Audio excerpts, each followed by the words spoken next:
Siria parecía que no, que nunca va a pasar una cosa así.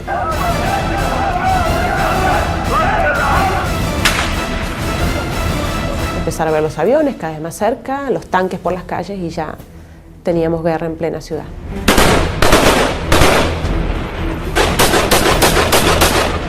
Un caos, una tragedia.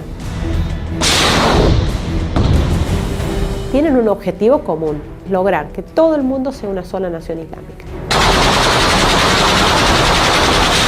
Alepo estuvo asediada por más de un año, nadie entraba, nadie salía y por lo tanto nada entraba y nada salía.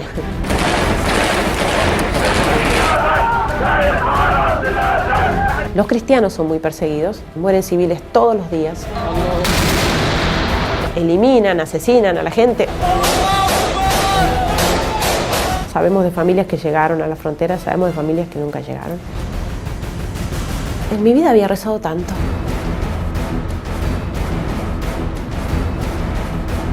Y le veo que tenía un hierro clavado en la espalda, que le salía de la espalda.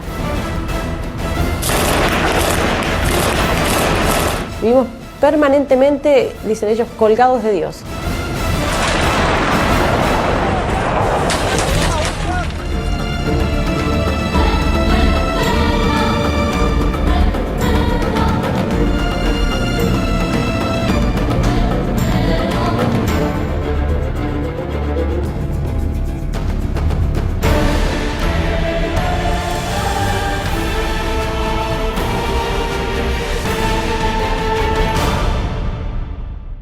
Llevo en Medio Oriente 18 años. 3 años en Belén, donde me dediqué sobre todo al estudio, junto con las otras hermanas, al estudio del árabe clásico. Después 12 años en Egipto. Terminados esos 12 años, me ofrecieron algún lugar de descanso. Yo pedí Siria. En Siria las hermanas tienen una casa una pensión para chicas universitarias, para jóvenes universitarias, que depende del obispado. Están los sacerdotes del instituto también, que se ocupan de la pastoral en la catedral. Y bueno, yo pedí Siria, me pareció un ambiente tranquilo, ¿no? De mucho apostolado también, pero un ambiente tranquilo, ¿no? Siria, realmente Alepo, que es donde estamos viviendo, era una ciudad hermosísima, tranquila, muy pacífica, muy segura. Y bueno, pocos meses después, duró poco el descanso, porque 6 meses después se desata la guerra, que estamos viviendo hace ya 3 años.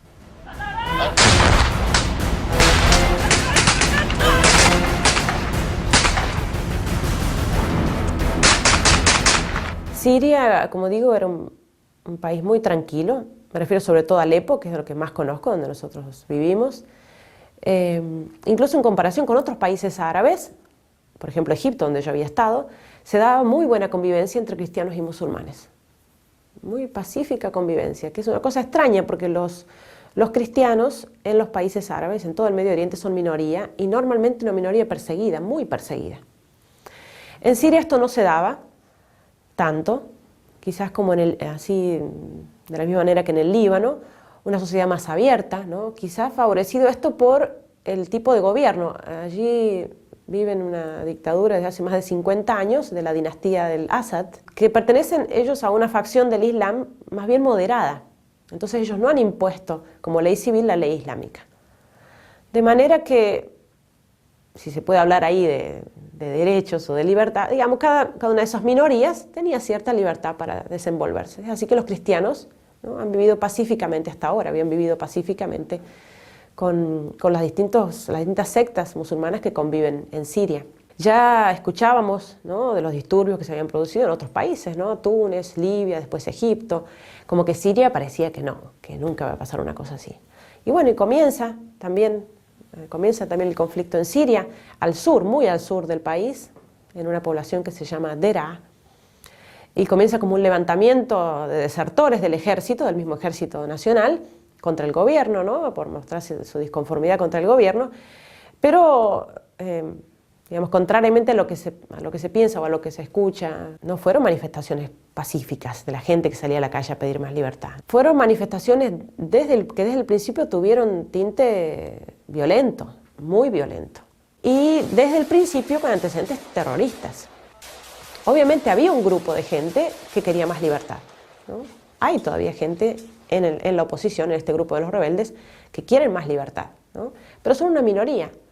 Esto fue manejado desde el principio, lamentablemente, por grupos de musulmanes fanáticos, extranjeros, no de Siria, que pretenden, en definitiva, que caiga el gobierno para poder imponer un gobierno islámico, fanático, extremista. Es decir, bajo la máscara, por así decir, de la libertad del pueblo. Nosotros pasamos una situación muy trágica y muy cercana a nosotros, apenas a 50 metros del obispado donde estamos viviendo, de la pensión nuestra, de las universitarias. Cayeron 3 misiles el año pasado en la esquina. Fueron explosiones de una enorme magnitud, destrozaron todo, bueno, y parte del frente de la catedral y de la casa del obispado, bueno, vidrios, ventanas, puertas, todo. Pero bueno, ni hablar de los daños materiales, hubo 460 víctimas, 460 muertos. Nosotros vivimos en la esquina prácticamente de la ciudad universitaria, murieron muchísimos estudiantes, ¿no? La ciudad universitaria está repleta de familias refugiadas, murieron muchísimos refugiados, ¿no? Y como ya digo, nosotros vivimos en una zona bastante de calles principales, digamos, de mucho tránsito de autos. Era la 1 del mediodía cuando cayeron los misiles. 1 del mediodía. Fue increíble. Nosotros ese día era el 15 de enero del año pasado y celebrábamos el aniversario de inauguración de la catedral, que lleva apenas unos años fundada. Y estábamos preparándonos para la misa en la tarde, para la fiesta, preparando los cantos.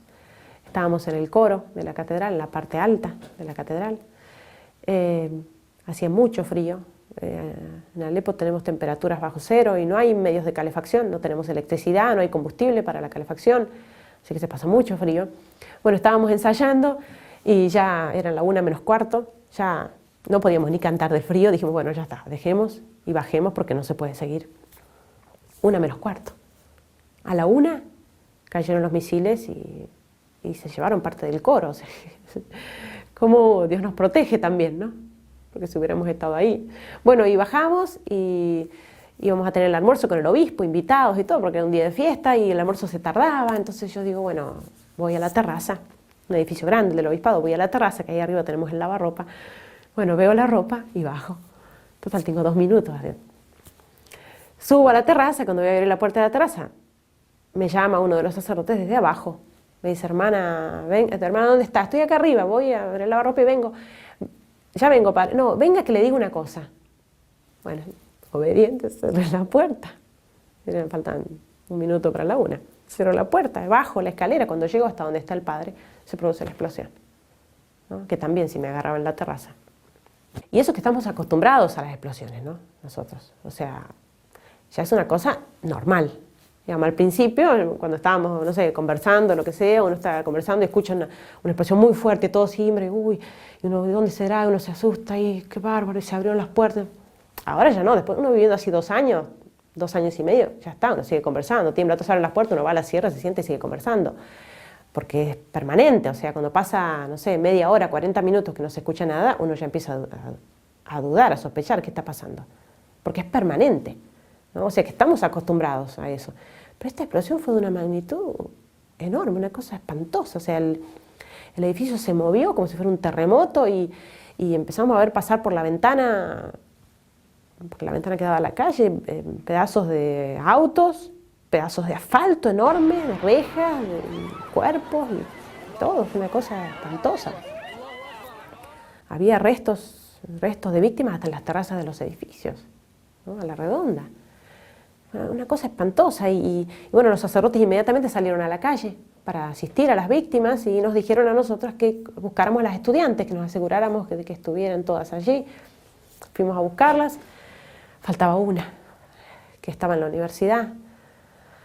Y bueno, yo digo, bueno, a lo mejor está todavía allá, era la hora que tenía que regresar, pero bueno, a todo esto la gente que entraba en la catedral, en el obispado, bueno, entre los escombros, los vidrios, gente llorando, gritando, una confusión total, los heridos. Y en eso que busco en la iglesia la veo sentadita, esta chica, sentadita en la catedral, toda blanca, despeinada, ¿no?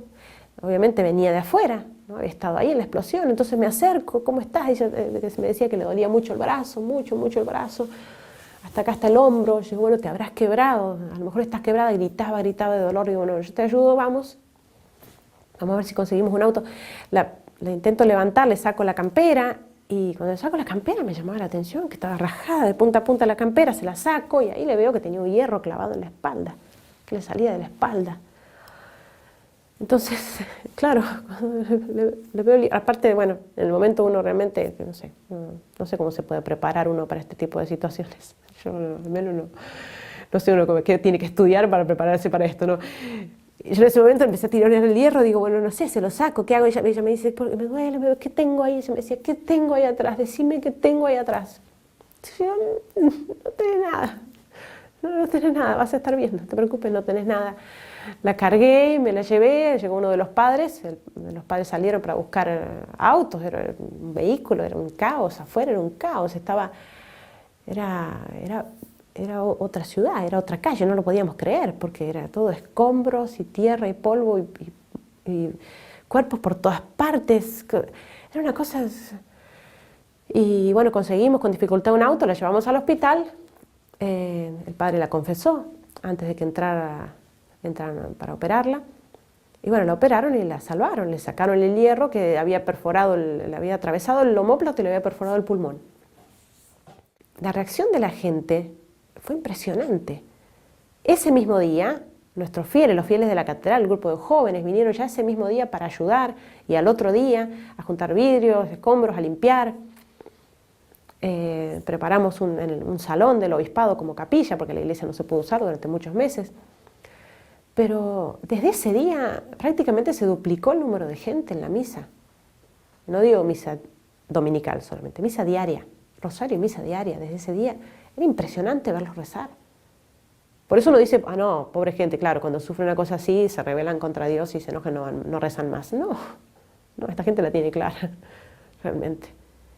Rezaban más, por eso estos cristianos tienen una fuerza. Tienen una fuerza que realmente viene de allá arriba, es una cosa que no... Porque cuando más son atacados, cuando más son perseguidos, son más fuertes. Y verlos rezar, verlos llorar en misa. Nosotros decíamos esos días no eran misas cantadas, eran misas lloradas, ¿no? Llorábamos todos. Por eso lo vemos una y otra vez, después de que se produce una tragedia así, en una familia, ¿no? En gente conocida, en lo que sea, la reacción de la gente, ¿no? La reacción de la gente por aferrarse más a Dios, ¿no? Y por vivir así, colgados, dicen ellos, colgados de la providencia. Lo que Dios disponga, eso va a ser lo mejor para todos. Obviamente que no bajan los brazos, sino pierden la esperanza.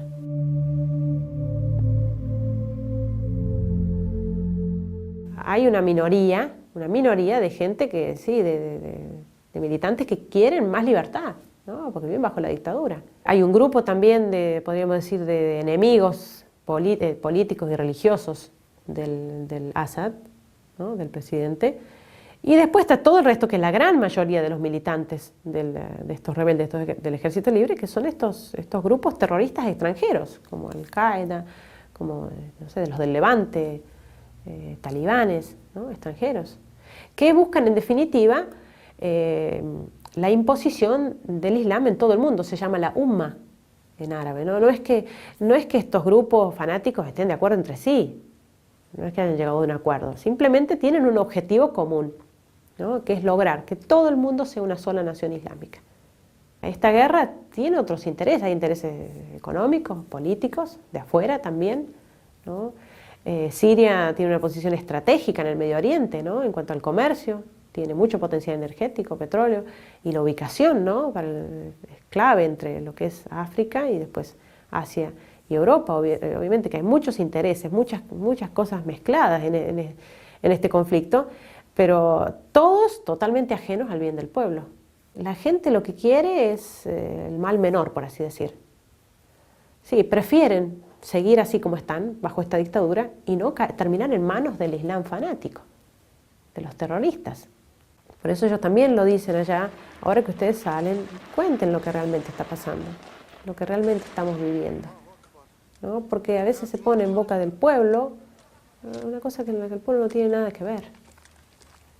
El Papa lo ha dicho, ¿no? El Papa lo dice, estas guerras, ¿son realmente guerras por problemas? ¿O son para favorecer el comercio ilegal de armas? Por eso estos llamados de atención del Papa son, yo creo, muy importantes en esta situación, frente a los jefes de Estado, a quienes tienen que tomar las decisiones también, ¿no?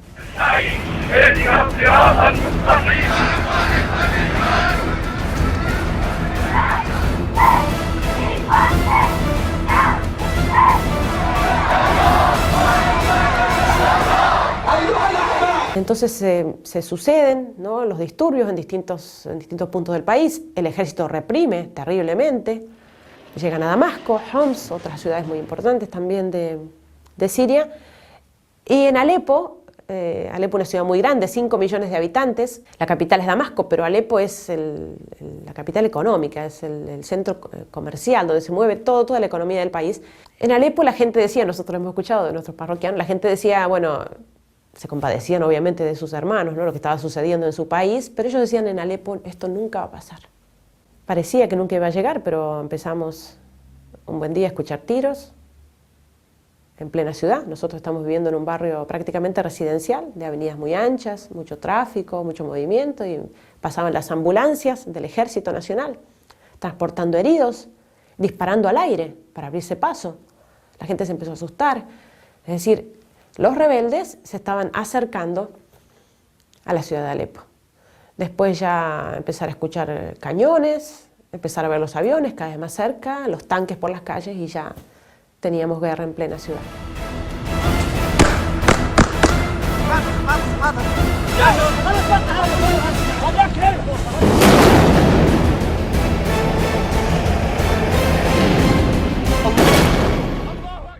Una señora que viene a la catedral, ella tiene 4 hijos varones, 4 jóvenes.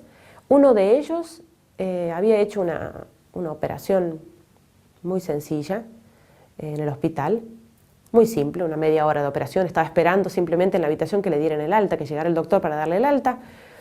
Estaba con su mamá. Y bueno, cae un misil cerca del hospital, tiembla el hospital.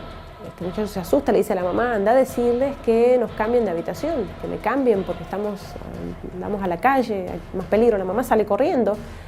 En ese momento, cuando la mamá sale, cae un segundo misil ya más cerca, rompe los vidrios, ¿no?, entran las esquirlas directamente al corazón y lo matan. Cuando su mamá escucha el estruendo y vuelve a la habitación, lo encuentra muerto. Imagínense esa escena para una madre. Es terrible. Y sin embargo ella dice, obviamente lo llora muchísimo, pero ella dice, lo que pasa es que mi hijo ya estaba preparado para el cielo. Si Dios se lo llevó, es porque ya estaba preparado. Y yo lo veía preparado. Y ahora la Virgen lo cuida en el cielo mejor de lo que podría cuidar yo, porque en definitiva es ella su madre. ¿No? Ella dice que, porque viven en un barrio de esos barrios populares de cristianos, donde caen proyectiles y misiles permanentemente. Ella tenía mucho miedo de que cayera algo en su casa. Y dice que este hijo le decía, mamá, citando el Evangelio, mamá, no tengas miedo de los que pueden matar el cuerpo, pero no pueden matar el alma. Y dice ella, yo me tranquilizaba con sus palabras. Y ahora mucho más, porque sí, ha muerto a causa de la guerra, pero yo sé que vive en el cielo, ¿no? Y más todavía, lo que me impresionó de esta mujer, ella dice, además no soy la única madre sufriendo esto, hay tantas familias en Siria sufriendo, destruidas por esta guerra, tantas familias, ¿no? No eso de autocompadecerse, yo cuánto sufro, porque a mí, no. O sea, hay tantas mamás sufriendo aún más que yo, ¿no? Y la reacción en general de estos cristianos es así, de aferrarse más a Dios, de rezar más, ¿no?, de ofrecer estos sufrimientos.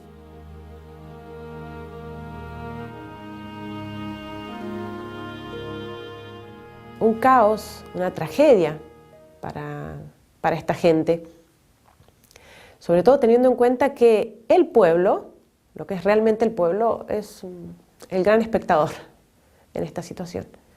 Porque en definitiva los rebeldes, como se hacen llamar el ejército libre, está compuesto, como ya digo, en su mayoría por grupos de musulmanes fanáticos, extremistas, extranjeros. Es una minoría la milicia siria en el ejército libre. Por otra parte, el ejército nacional que reprime en el medio del pueblo, que es el que está pagando en definitiva con las víctimas. Se fueron acercando a la ciudad, la rodearon, la acordonaron, ¿no? La ciudad de Alepo estuvo asediada por más de un año. Asediada, cerrada, es decir, nadie entraba, nadie salía, y por lo tanto nada entraba y nada salía. Imagínense lo que significa eso para una ciudad de 5 millones de habitantes, ¿no? Tomaron toda la periferia donde están ubicadas, bueno, la parte industrial, la parte de las empresas, es decir, que toda esa gente que vivía dentro perdió su trabajo. Y la guerra, como digo, era en plena ciudad. Estos grupos de musulmanes fanáticos tienen como blanco principal todos aquellos que no son musulmanes auténticos, como ellos pretenden ser. Por lo tanto, los cristianos, en primer lugar, son el primer objetivo. Y después también los otros musulmanes, que para ellos son musulmanes flojitos, digamos, musulmanes light. No son musulmanes verdaderos, auténticos, porque no viven el Islam fanático que ellos quisieran vivir. Entonces, por eso, los cristianos son muy perseguidos desde que comenzó la guerra. Y también los musulmanes de sectas más moderadas. Y lamentablemente los barrios de los cristianos están siendo muy atacados, ¿no? Con proyectiles, con misiles, permanentemente. Mueren civiles todos los días. Y lamentablemente uno se habitúa, si uno puede usar esa palabra, no sé, ¿no? Uno se acostumbra. Llevamos 3 años en esa situación, ¿no? 2 años y medio viviendo así. Con el bombardeo, con los cañonazos, ¿no? Cañón acá, allá, tiros. Los niños se han acostumbrado. Los jóvenes. El primer año que empezó la guerra, bueno, obviamente se suspendieron las clases, las escuelas, universidades, la gente encerrada, pero ¿esto cuánto puede durar? ¿Cuánto puede estar una familia encerrada? Hay que comer, hay que vivir. O sea, la gente empezó a salir. Y no es porque la situación cambió, las circunstancias son las mismas.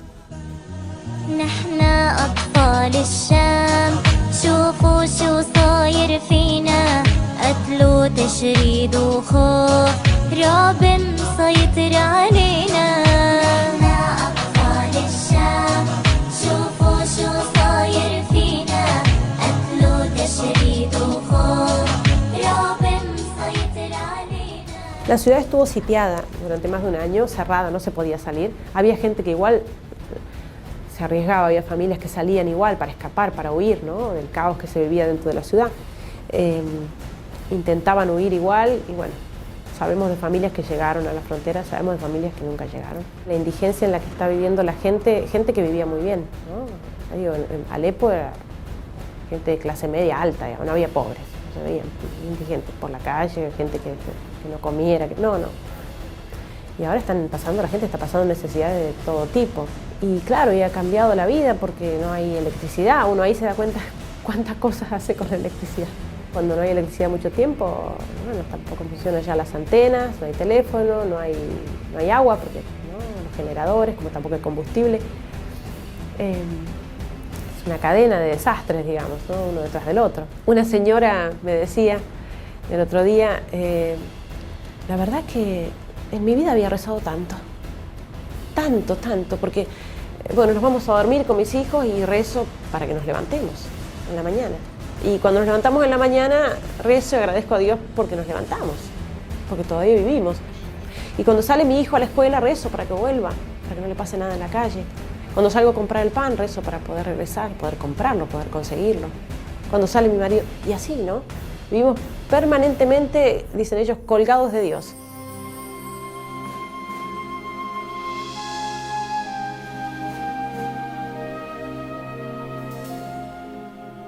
Esta guerra, ellos dicen, esta guerra podría durar, llevamos 3 años, podría durar 10, vamos a estar 10 años esperando que termine, la vida continúa. Y lo mismo dicen los jóvenes, por eso digo que el primer año se suspendieron escuelas, universidades, todo el segundo año ya pidieron recomenzar, los mismos chicos. Una cosa admirable, al menos para nosotros, un testimonio de esos chicos que van a la escuela, comparten las escuelas con los refugiados. En Alepo todas las escuelas están colmadas de familias de refugiados, porque claro, los rebeldes fueron tomando barrios, cuando van tomando el barrio eliminan, asesinan a la gente, o en el mejor de los casos avisan para que la gente se vaya, ¿no? En pocas horas salen con lo opuesto, barrios enteros.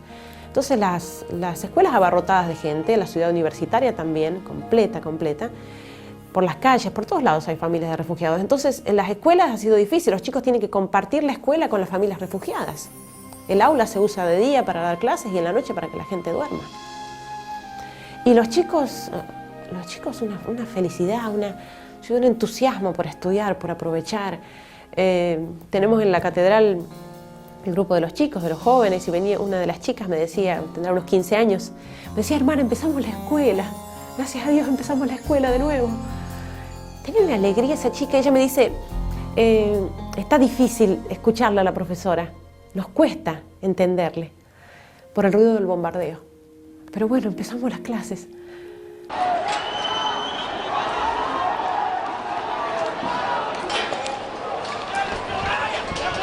Qué lejos estamos de eso, nosotros, ¿no? Porque a veces acá pasa lo mismo, que uno no escucha a la profesora, pero no es por el bombardeo, es porque se pierde el tiempo, porque, bueno, los chicos, no sé. Y sin embargo, ellos, el esfuerzo que están haciendo por escuchar a la profesora con el ruido del bombardeo. Y después las historias que cuentan, siempre vienen con alguna nueva. Sí, hoy el colectivo que nos llevaba a la escuela tuvo que hacer una vuelta por la ciudad, porque claro, había tanto enfrentamiento y tiroteo, pero bueno, gracias a Dios no pasó nada. O si no, bueno, no, nos tuvimos que volver, el colectivo se volvió, nos repartió de nuevo por las casas porque no se puede llegar hasta la escuela, ¿no? O llegó una bala al colectivo, dio en el vidrio, gracias a Dios no mató a nadie. Los chicos contando eso. Y siguen yendo a la escuela todos los días. Hay que tener coraje, realmente, ¿no?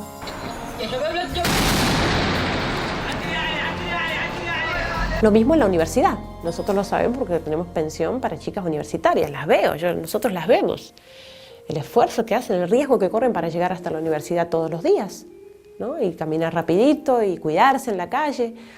Y después llegar a la clase, bueno, ellas ya saben, tienen que sentarse lejos de las ventanas, ¿no? Porque lo primero, con la onda expansiva, las explosiones, lo primero que explotan son los vidrios. Y después verlas estudiar. Ellas llegan a la casa, llegan al convento y, claro, allá después de las 4 o 5 de la tarde ya está oscuro. No tenemos electricidad, tendremos 2 horas de electricidad por día, más o menos cuando tenemos, porque a veces pasamos 1, 2 semanas, 3 semanas sin electricidad. Pero, y ellas estudiando con una linternita, con una vela. Ese ímpetu, esa fuerza la tienen también en el aspecto espiritual. A mí siempre cuando me dicen, qué bueno, hermana, el bien que usted está haciendo allá, hermana, que usted está allá, ustedes lo que hacen allá, a mí me da vergüenza. Yo digo, yo considero que esta gente nos está haciendo bien a nosotros. O sea, el testimonio de esta gente, de verlos cómo viven su fe en esta situación es admirable.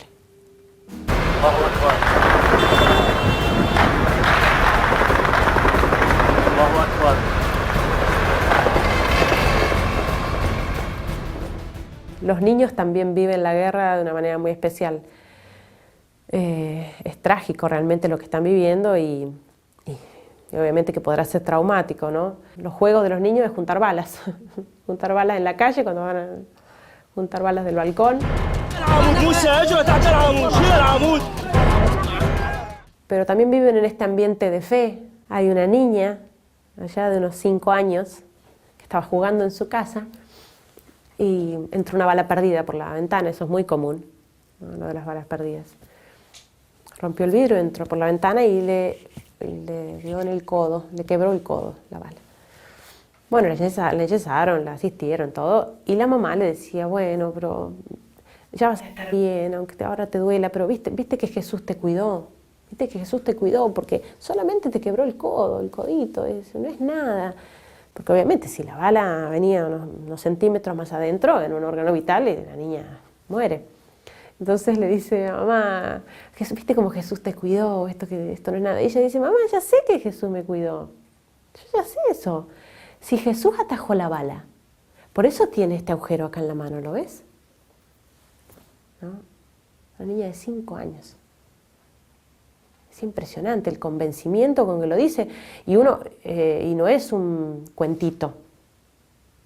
La nena considera y cree que realmente Jesús atajó la bala. Tiene que haber sido así.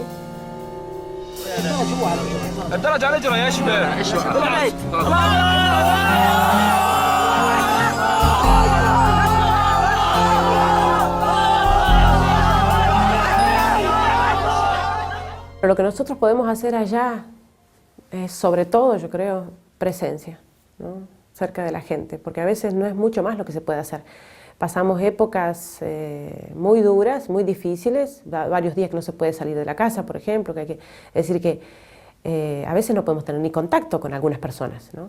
Entonces, bueno, el contacto telefónico o visitarlos cuando podemos, ¿no? Pero sobre todo la presencia, el estar, ¿no? A veces podemos organizar más actividades en la catedral, ¿no? Ejercicios espirituales, cursos, charlas, reuniones de jóvenes. Hay veces que no se puede. Los superiores nos preguntaron si queríamos seguir ahí, en esa misión, porque obviamente las circunstancias habían cambiado. Dijimos que sí, que queríamos seguir allí. Entonces nos pidieron que consultáramos con nuestros familiares, con nuestros padres, para que estuvieran de acuerdo.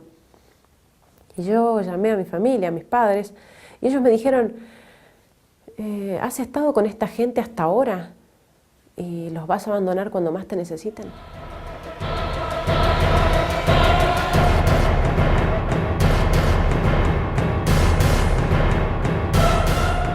Porque no es que la gran obra humanitaria que hacemos allá, ¿no? A veces es estar.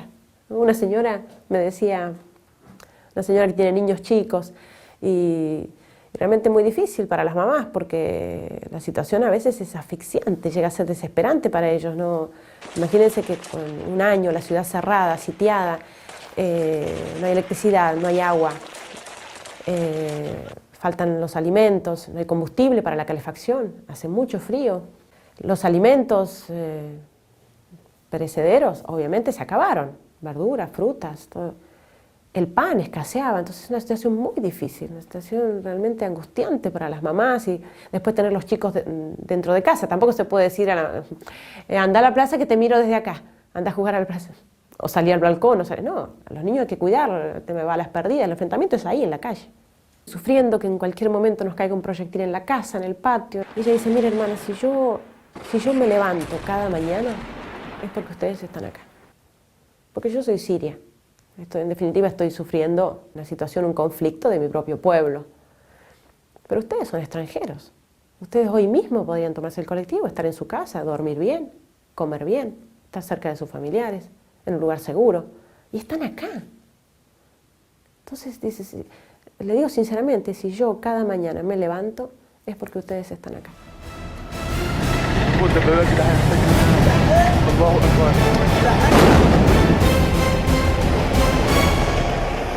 No es que lo mucho que hacemos, simplemente bueno, el estar y rezar. Ellos son muy rezadores, son de una espiritualidad realmente muy profunda.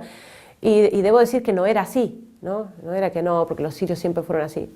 Sí, eran religiosos, pero el tema de tanto sufrimiento los ha hecho aferrarse, por así decir, como ellos mismos lo dicen, a las cosas esenciales. La primera, Dios.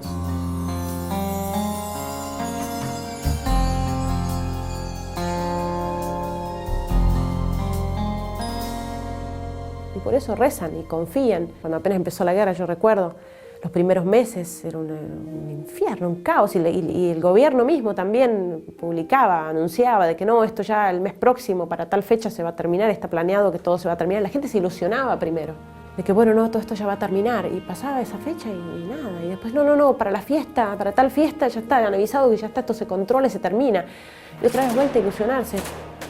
Y ahora ya no. No estoy queriendo decir que perdieron la esperanza, pero ya no se ilusionan con una felicidad, por así decir, artificial, terrena que les pueden dar acá. Ellos dicen, ya vamos a estar tranquilos, todos felices, reunidos, descansando, sin ruidos y alarmas y miedo, allá arriba, en el cielo.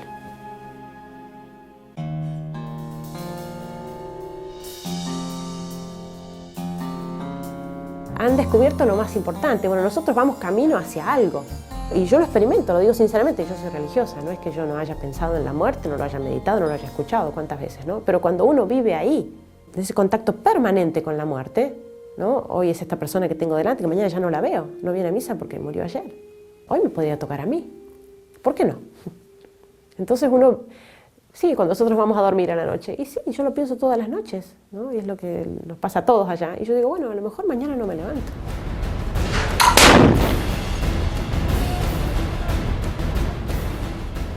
Entonces uno cambia la manera de vivir. Por eso digo, no vivir con desesperación, con miedo, no, al revés. Esta gente le ha cambiado la forma de ver la vida. Agradecer lo que tienen, vivir cada día como si fuera el último, preparándose para lo que viene después. Porque obviamente ellos se dan cuenta que esto no puede terminar acá. 40 años de vida, 80 años de vida y después nada. Es ilógico, es una cosa que no es, ¿no? Porque incluso lo digo por gente que por ahí dice, no, es que yo no creo. Cuando uno vive en una situación así se da cuenta que no, es lógico, tiene que haber algo después, no puede ser esto y nada más, ¿no? Porque después tiene que venir justamente una consecuencia de todo eso que yo he vivido, ¿no? Sobre todo se ven los jóvenes, les ha cambiado la manera de vivir, les ha cambiado, 100%, ellos lo dicen, ¿no? Ellos lo dicen, y viven una alegría, en medio del dolor, en medio del sufrimiento, porque no quito que se sufre terriblemente. Pero ahí también uno entiende el valor del sufrimiento, ¿no? El por qué Dios permite el sufrimiento. El sufrimiento ellos lo valoran, ellos dicen, este sufrimiento, este gran sufrimiento que estamos pasando, esta gran prueba, nos está purificando la fe, porque éramos muy mundanos. Ellos mismos lo dicen. Han descubierto que en definitiva vivimos colgados de Dios. Y contrariamente a lo que uno pueda pensar, no es que esta gente, porque acá me lo han preguntado algunas veces, no es que esta gente se rebela contra Dios. ¿Por qué Dios no hace algo? ¿Por qué Dios no termina con esta guerra? Yo creo que eso yo lo atribuyo realmente a la fe que tienen para darse cuenta que Dios nos creó libres. Dios no tiene la culpa de esta guerra.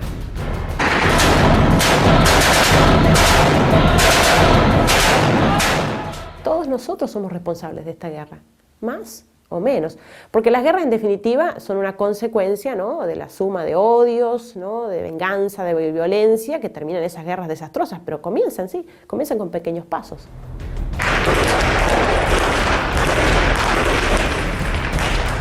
Con mi propio actuar, colaboro o con la paz o con la guerra.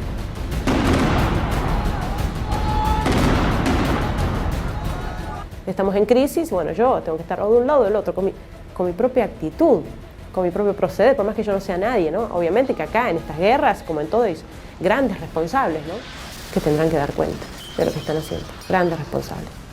Como dice el Santo Padre, recemos por estos pobres criminales, dice el Santo Padre. Ellos se dan cuenta que Dios aprovecha ese sufrimiento, ¿no?, para hacernos crecer espiritualmente. Y ellos lo han descubierto, y por eso están felices. Gracias al sufrimiento han crecido.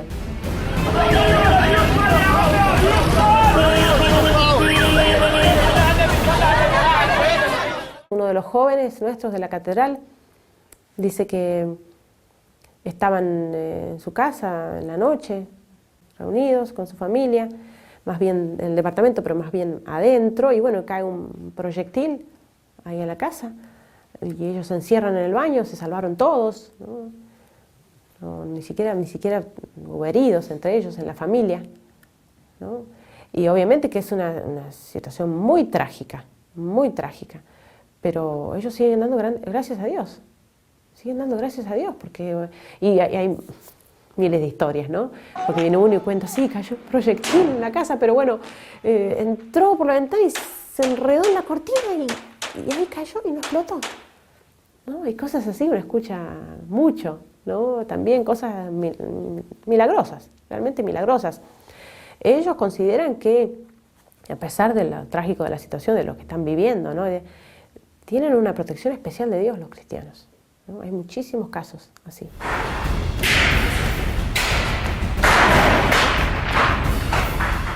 Confían mucho en la oración, no solo lo que ellos pueden rezar, sino en la oración del mundo entero. Fue realmente clave lo que sucedió el año pasado, cuando ya, bueno, los países importantes habían tomado la decisión de usar la vía militar, ¿no?, y de bombardear Siria, de intervenir, la intervención militar en Siria. Eso iba a ser terrible, iba a ser una masacre total, ¿no? Y eso se detuvo gracias a la oración del mundo entero, cuando el Papa llama a ese día de oración y de ayuno, llamado que hizo a todo el mundo, cristianos, había musulmanes rezando ese día, judíos, no creyentes también, hizo un llamado a todos, ¿no?, de unirse en oración para que este ataque se detuviera. Y se detuvo. Eso la gente allá lo considera un milagro. Nosotros que estamos allá, realmente ya nos habían avisado dónde iban a ser los puntos, porque ya lo habían comunicado, los puntos que iban a atacar, que iban a bombardear, que eran todos los puntos militares del Ejército Nacional. Iba a ser esa noche, ya estábamos, bueno, alertados, y nosotros, bueno, sin comunicación, aparte no es que tenemos ni internet, ni, bueno, es difícil la comunicación, Pasamos esa noche y no pasó nada, y bueno, nos levantamos a la mañana, nada, bueno, hoy, será hoy.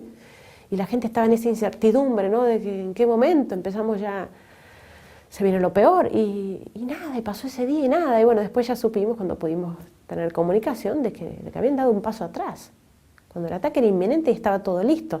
Entonces por eso la gente realmente confía en las oraciones del mundo entero, ¿no? Confía en ese Ave María que yo puedo decir por la paz, una Ave María por la paz. Por eso cuando salíamos de Siria y nos despedíamos, ¿no?, de la gente, para si Dios quiere volver en un tiempo, poder volver a entrar, ellos nos decían, agradezcan las oraciones, sobre todo al Santo Padre, se lo dijimos al Santo Padre cuando estuvimos en Roma, agradecer las oraciones y pedirles oraciones.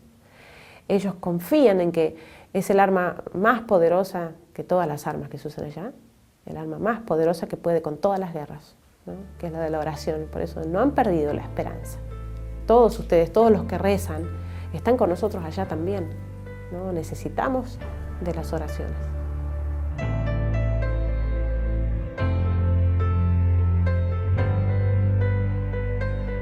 Ese día de la gran explosión de los misiles el año pasado, el 15 de enero, cuando yo me fui al hospital con esta chica, con esta estudiante que estaba herida, me acompañó uno de los sacerdotes, otro de los sacerdotes seguía en la calle asistiendo a los heridos, y había un muchacho que trabajaba con nosotros, que estaba allí, que justamente estaba en ese lugar, en esa esquina, en el momento de la explosión. Cuando se produce la explosión, este muchacho, él dice, lo cuenta después, porque sobrevivió milagrosamente también.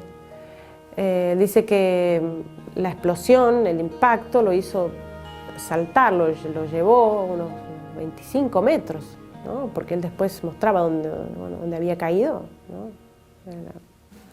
al otro lado de la calle, de la vereda. Voló por el aire y él dice, y cuando se despertó, él dice, yo me extrañé de que estuviera vivo, dice él, porque estaba quemado, prendiéndose fuego,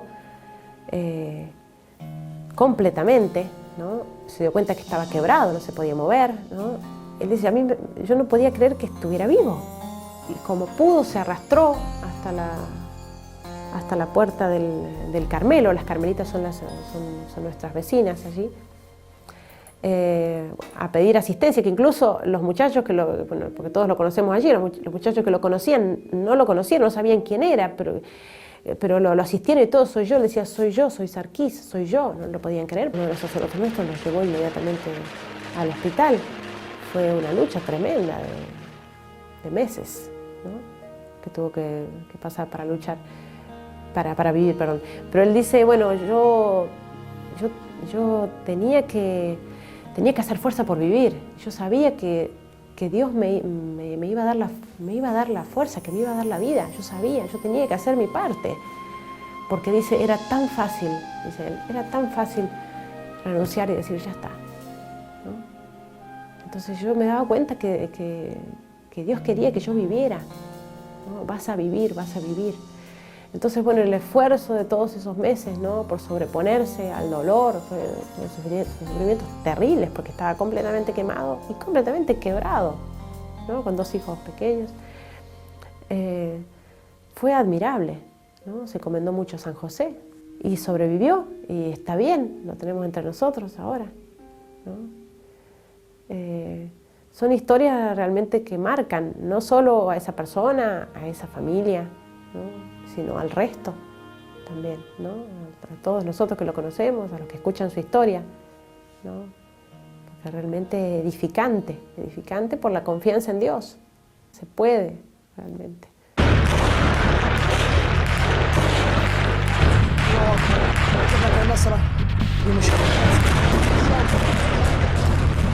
Y también otro sufrimiento muy grande en este momento para el pueblo es el de los secuestros, porque los rebeldes, para tener dinero para armamento, secuestran a los hombres, no a las mujeres, porque las mujeres ya no vale nada entre los árabes, para pedir a cambio a la familia rescate, ¿no?, de mucho dinero.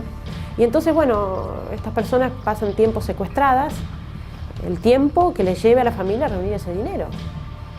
Puede ser una semana, puede ser un mes, 6 meses o un año. Hay gente que ha estado secuestrada un año, en condiciones terribles, ¿no? No solamente viven lo que significa ese secuestro, ¿no? Sino también la presión de estos grupos que los secuestran, porque intentan que renieguen de su fe, ¿no? Que dejen de ser cristianos, que apostaten, la apostasía, ¿no? Que se hagan musulmanes, ¿no? Y se escuchan historias impresionantes. Tenemos un joven de la catedral también, muy piadoso, venía a misa todos los días, el rosario y misa todos los días, un joven de unos 35 años, empresario. Bueno, y un buen día no estaba en misa, nos llamó la atención porque era asistencia perfecta, no estaba en misa. A la mitad de la misa nos llama su papá por teléfono, dice: mi hijo Rami está en misa. No está. Entonces lo han secuestrado, dice él, porque desde la mañana que no lo vemos. No puedo encontrarlo, no. Y efectivamente lo habían secuestrado, era un compañero, un socio de trabajo prácticamente de la empresa, musulmán, que estaba en acuerdo con los rebeldes, y bueno, se lo habían llevado atado, vendado, a un lugar donde él no sabía dónde estaba. Lo sentaron en una silla, lo ataron con cuerdas a una silla y le pusieron esposas en las muñecas, le vendaron los ojos.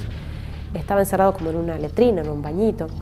Pasó allí 2 días, dice, 2 días rezando permanentemente. Yo rezaba el rosario, rezaba a la Virgen: bajo tu amparo nos acogemos, Santa Madre de Dios. No desprecies las súplicas que te dirigimos en nuestras necesidades, antes bien, líbranos de todo peligro. Y la rezaba y la rezaba. A ellos les encanta esa oración y la de San Miguel Arcángel, ¿no? La rezamos todos los días después de misa en la catedral. Y rezaba: San Miguel Arcángel, defiéndenos en la batalla. Se rezaba permanentemente. Ya le habían dicho estos secuestradores que lo iban a matar, no lo podían entregar a la familia porque él ya los conocía. Así que él pensaba qué tenía que hacer, rezaba, le pedía a Dios que lo salvara, que lo librara. Y en un momento empieza a gritar de que le duele la cabeza, haciéndose el que le dolía la cabeza, me duele la cabeza, me duele la cabeza. Al punto que lo cansó al que lo estaba cuidando, abrió la puerta: bueno, necesito algo para la cabeza, tráigame unas pastillas, tráigame algo, no puedo más, gritaba. Bueno, finalmente este hombre se cansó, fue a buscar algo. Y en ese momento él dice: bueno, yo me encomendé a Dios, recé la oración de San Miguel Arcángel y rompí las cuerdas. A las esposas no, pero rompí las cuerdas. Él lo considera una cosa milagrosa, porque estuvo 2 días, si podía hacerlo desde el primer día, lo habría hecho el primer día, ¿no? El primer momento. Estaba completamente atado a una silla. Dice: rompí las cuerdas, todas las cuerdas, y me paré. Y salió fuera a la habitación donde estaba, vio que había un balcón, dice, bueno, había luz, o sea que no estaba en un sótano. Vio que había luz, se asoma, era un balcón de un 2.º piso. Pero ya venía subiendo el secuestrador. Y bueno, no le quedaban muchas opciones, dice, bueno, muerto por muerto, y se tiró del balcón, así, con las esposas, se tiró del balcón, cayó abajo en la calle, se quebró todo, pobrecito. Bueno, lo recogieron, la gente lo recogió inmediatamente, y bueno, y se salvó su vida, ¿no? Después tuvo que dejar el país, él y toda su familia, porque lo siguieron amenazando, ¿no? Obviamente, esta gente. Pero él lo considera un milagro directo de Dios, que Dios le hizo, le salvó la vida.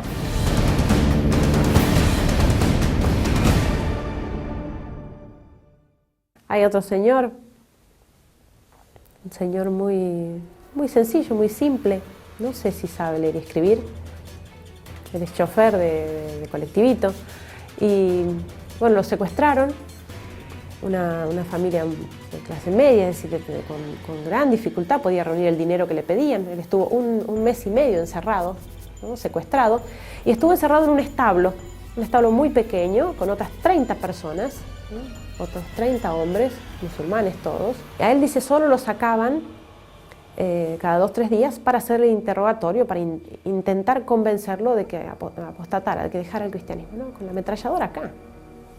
O sea, él dice, y una y otra vez me golpeaban y todo, tenés que hacerte musulmán. Y uno lo escucha a este hombre, realmente la sencillez con la que hablaba, la sencillez y la sabiduría. Yo les decía a ellos, pero ustedes no entienden, a ustedes no les entra en la cabeza esto, no lo pueden entender, que mi corazón es de Jesucristo. No puedo hacer nada. Mi corazón es de Jesucristo, que les diga con los labios de que me hago musulmán. No sirve de nada, mi corazón es de Jesucristo, yo soy cristiano. Háganme lo que quieran, soy cristiano. Amenazaban con matarle a su familia, bueno, con matarlo a él ahí.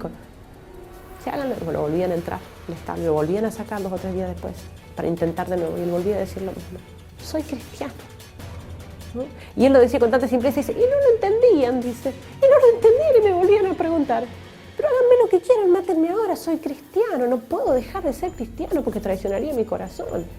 Yo soy cristiano y mi corazón es de Jesucristo.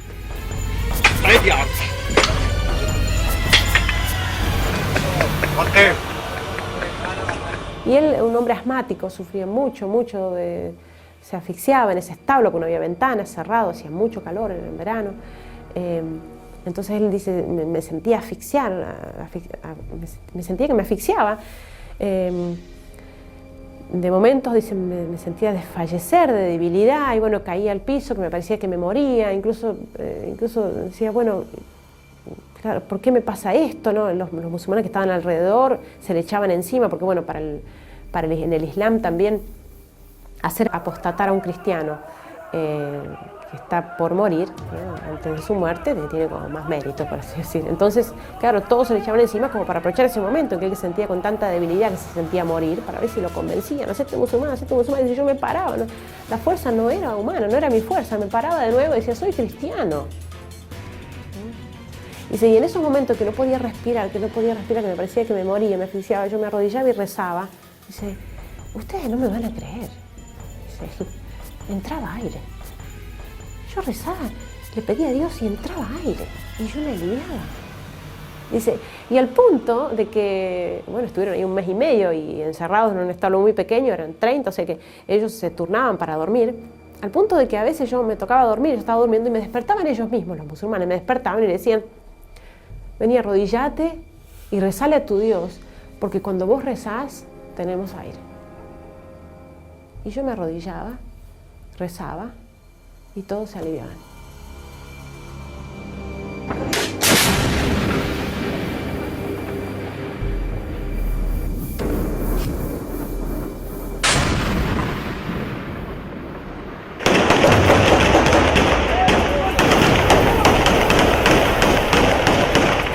Por eso digo que nosotros, como misioneros que estamos ahí, realmente lo consideramos un privilegio poder estar al lado de esta gente, aquí hay mártires, hay confesores de la fe. Es un privilegio para nosotros, una riqueza, ¿no? Por eso digo, ellos nos están haciendo bien a nosotros.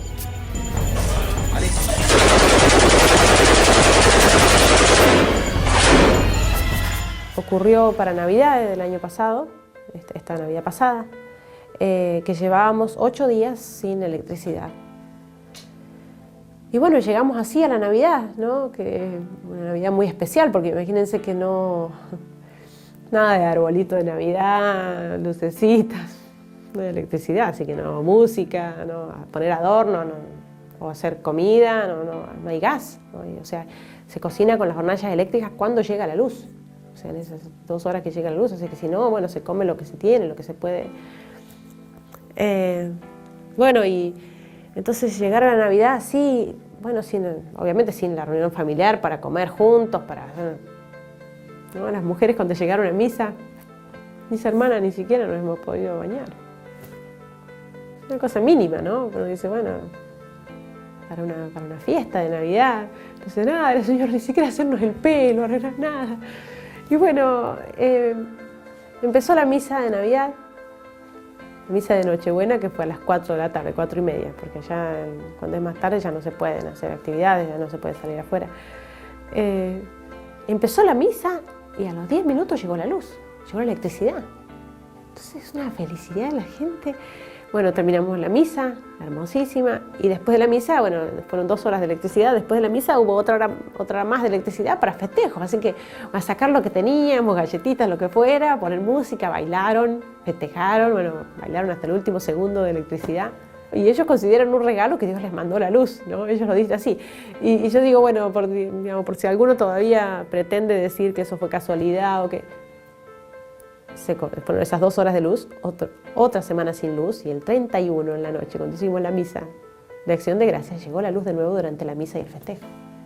Es claro, ¿no?, de que Dios se está manifestando, ¿no? Y por eso se alegran con cosas tan pequeñas, ¿no? Cuando ya pasamos mucho tiempo sin luz y llega la electricidad, se escucha la ovación de la gente en la calle, de toda la ciudad se escucha, ¿no? Así como si estuvieran, no sé, viendo en la cancha la hinchada por un gol así de media cancha, una cosa, pero así, una ovación, porque llegó la luz, una felicidad. Porque llegó la luz por 2 horas. O cuando llega el agua, cuando se pueden bañar, ¿no? Cuando llegan a la catedral, hermano, las chicas, los jóvenes, ¿me pude bañar? Oh, qué bueno, felicitaciones, qué bueno. Por bañarse. Después de 8 días, 10 días, 2 semanas.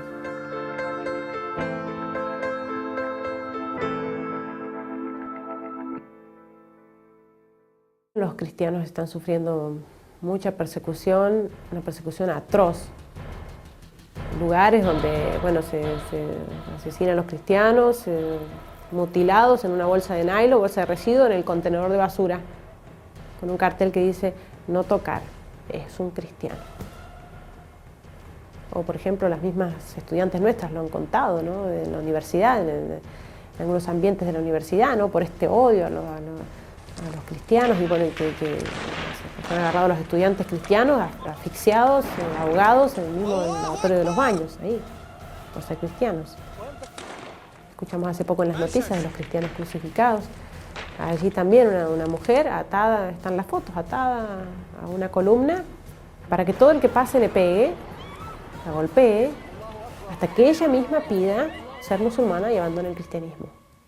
Acá, en los ambientes en los que yo he contado esto, uno dice, bueno, nosotros no tenemos peligro de muerte por decir que soy cristiano, que soy católico, ¿no? Pero yo le decía a los jóvenes, a veces no será peligro de muerte, pero tenemos el peligro del que dirán, ¿no? Por eso digo que el ejemplo de estos cristianos ilumina, ayuda, anima, ¿no? También a los jóvenes cristianos católicos de todo el mundo, porque a veces no es que me van a matar en mi grupo de amigos, pero a lo mejor se van a burlar porque soy católico. Parejas de novios, no vamos a decir que vivimos la castidad porque se van a burlar. Eso es persecución, en cierta manera, ¿no? Ese sufrimiento por causa de la fe que vivimos, ¿no? Por eso estos cristianos que están sufriendo peligro de muerte nos animan a llevar adelante nuestra fe con más coraje, ¿no? No con vergüenza. El hecho de haber podido nacer en un país cristiano, en una familia cristiana, de poder ser bautizados, es una cosa que hay que proclamarlo, que hay que contarlo, que hay que soltar de alegría, se tiene que notar, tiene que salir por los poros.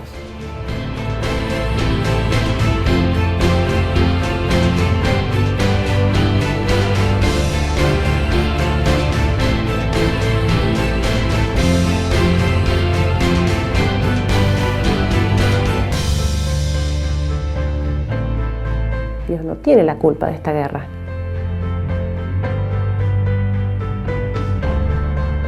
El arma más poderosa que puede con todas las guerras, ¿no? Que es la de la oración. Por eso no han perdido la esperanza.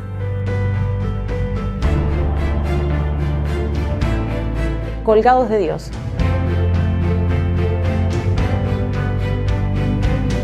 Como dice el Santo Padre, recemos por estos pobres criminales.